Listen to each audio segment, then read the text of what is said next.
لکه مرهم په زخم ولګوم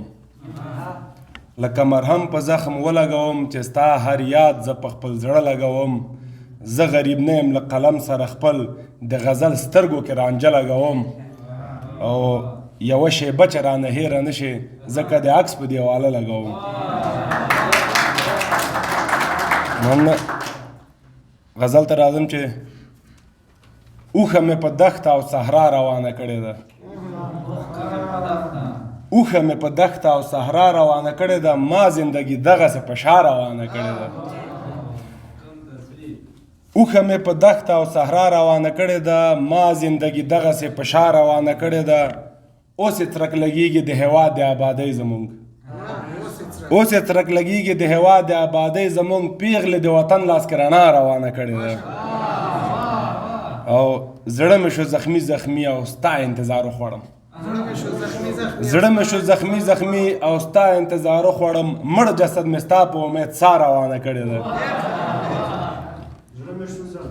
زړه مې شو زخمي زخمي او ستا انتظار وخوړم مړ جسد مې ستا په امید سا روانه کړې ده او وروړي چې خبر لکه ریابار مې د ورتلو ورته وروړي چې خبر لکه ریابار مې د ورتلو ورته ما ځکه له ځان سره هوا روانه کړې ده او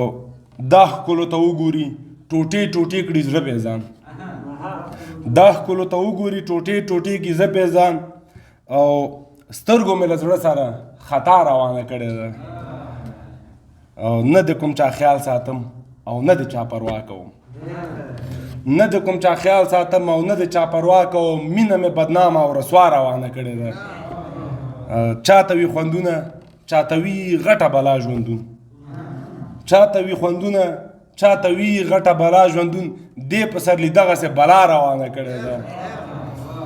او یو لنډ نظم ته راځم ناصري صاحب څنګه به وي چې وکړم ښځې څلور پیل هم واورئ او اخر هم بیا واورئ څنګه به وي چې وکړم ښځې څلور په څلور شمو چې آباد کړم خپل کور